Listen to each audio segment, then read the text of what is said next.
I am your friend, Dr. Charles Apoki. Remember, you can't help every person. Not every person will do well. Don't be wicked. Try them. But there are people who come from a lineage where their chromosomal makeup, their attitudinal disposition, their psychological orientation makes them not to progress. And there's nothing you will do to help them. Nothing. Nothing you will do. And I don't care who watches this video. Even if you know I'm talking about you, there's nothing you can do to me. Because all I am saying is the truth.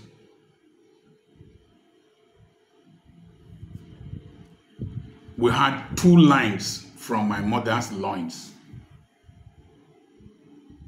My mother married my father from levirate marriage.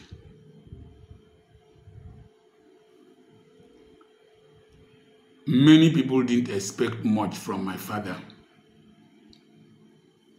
But my father saw the potentials in me with the help of one Mr. Apio from Oginibo, a Baptist minister in the Nigerian Baptist Convention, who was a teacher in the Nigerian Baptist Convention School at the GRA, Warri, Okere Road.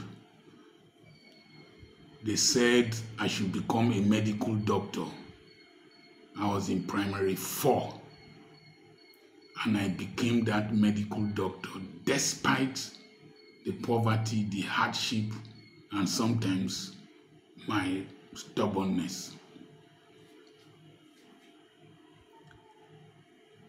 When I got to final year, I called one of them who was next to me in line. As a male, I told him I will soon graduate. I will soon graduate. By August, I will have finished. I will train you. I will train you.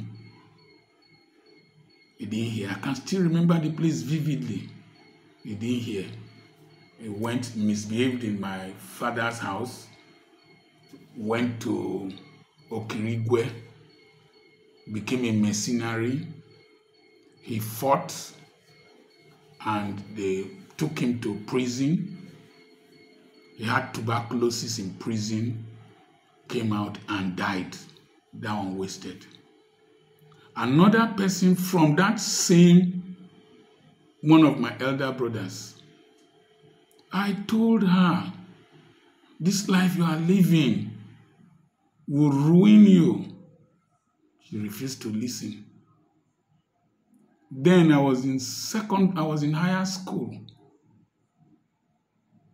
I disciplined her. My auntie said I was too harsh. With her wayward life, that I was too harsh towards her. That after all, Mary Magdalene was embraced by Jesus. I said, I'm not Jesus Christ.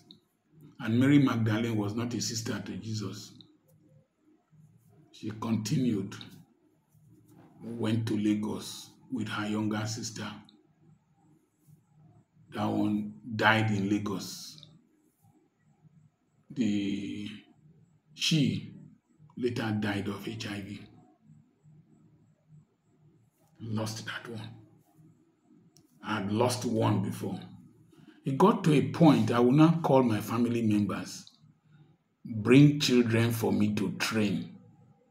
Then I had started working. They said there are no children. They said, we no get picking, we get head when we go send to you. That there were no children that had something upstairs that they would send to me. But I felt very empty because there was no person behind me. And my wife, in order not for her to be held accountable for depriving her husband's people from coming to her house, still registered one of them for GCE. In fact, she paid up to 4 times for him. One of the times he went to smoke, and I didn't know I was a crook. I got the smell of the smoke from his armpit. When you smoke with long sleeve, some of the fumes go inside and they settle with your sweat in your armpit and the 2 fingers that you used to hold the cigarette. He smoked cannabis, and I used a chair to whip him. I'm a very terrible fellow. Whip him. Then I told him to sign an undertaking that he came to my house and smoked when he was supposed to be going for the extra lessons I paid for him. And he failed. I told him to write it so that in future he will not tell me that I did not help him. It's a long story, but you will hear. I paid for another one. The next time he came, he fought with an invigilator. Such people always think they know more than you. They think that they are radicals, particularly they are from the Midwestern part of Nigeria. They think that they are human rights activists. Fought with invigilator, they punched his eye, and he failed. But before he left, he organized with my nurses, told terrible stories about me, slandered my wife, that I suffered my father, while his father did not come near my father, did not even come for the burial, where my father and my mother were old. Arranged with my nurses, a group of them who were supposed to come for morning duty or afternoon duty on Sunday refused to come to work. There was one of them he was chasing, and my wife and I had to be in the hospital to do the work, and he left. I took him again to carry my things home when I was leaving Aba. He played me some tricks. He stayed in my house. He stole my money and fell sick. I told him, "You have done something wrong. Most probably you stole my money. That's why you are sick." And he said, "No, I prayed. I traced the money to him between a book in the room he was staying." As at that time, I had only 2 pairs of shoes. He would wear my shoes out to go and do guy. I drove him from my house. I was stupid enough to help him again.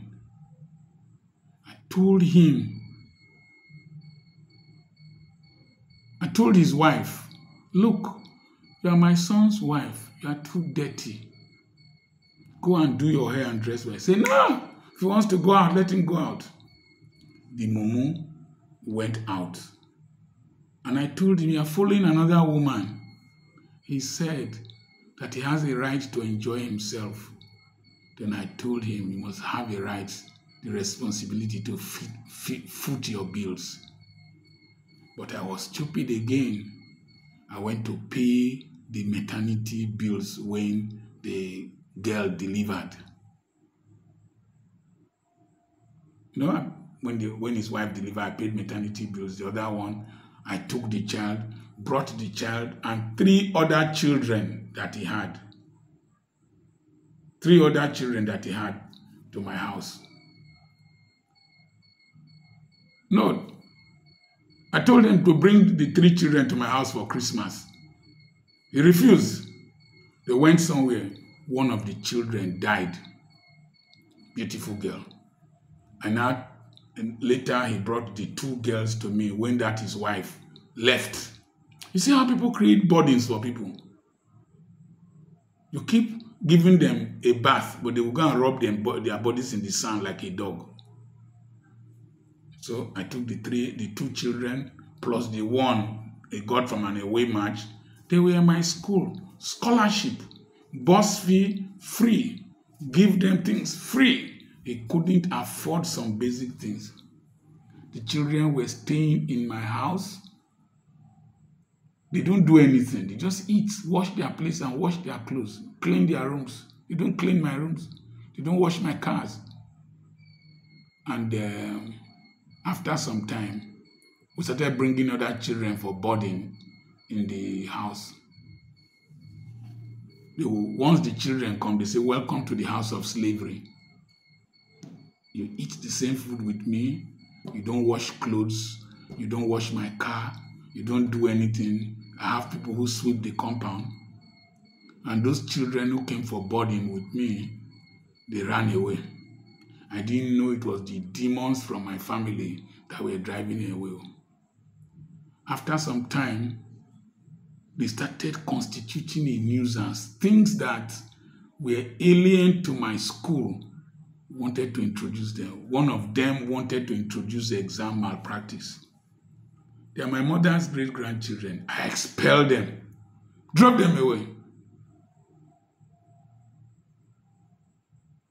After some time, the father came back. You see, these people, they have a way of using relationship with your parents, with their parents, with one grandmother. They have that relationship to bring guilt feeling to you. People will say, "Dr. Apoki is your uncle. Why is he not helping you?" Bah, bah, bah, bah. Okay, come, let's go and farm. We were farming. As we were farming, he connived. Remember the one he did in my hospital? He connived with my workers to abandon my work to go and work somewhere. And the money they paid him to give to the women, he ate it and brought problem to himself and those women, and he ran away. Recently, he called me. I think he was drunk or had smoked cannabis. He was talking anyhow. There was one property I sold, my auntie's property, and I kept 100,000 in case any of them had challenge. He talked. I called him, "Come and take the 100,000, give to him," and he left. I'm a fool. I took 2 of them again from another of my brothers, brought to my house. They stayed. One of them, after some time, said he wanted to go. I let him go. The other one, after some time, instead of participating in what was in the house, he was going outside. Then he left. He said he wanted to go. He left. After some time, he crawled back. I was farming. I asked him, "What do you want to do? Go to school, I will train you." He said, "No." He wanted to do business. "What do you want to do?" He wants to do point of sale business. We call it POS in Nigeria. "How much do you need?" 100,000 naira. I gave him 150,000 naira just before COVID, January 15th, 2020. He left. He didn't call me again. He didn't call me that he reached home or not until 2024 when he called me, wanted to buy a piece of land. I told him, "You think that will excite me?" You're a stupid human being, ungrateful human being. I took another one again from that other half of my family to come and stay with me. He was 38 years old. He had not married. He didn't have any certificates. Took him. "What can I do for you?"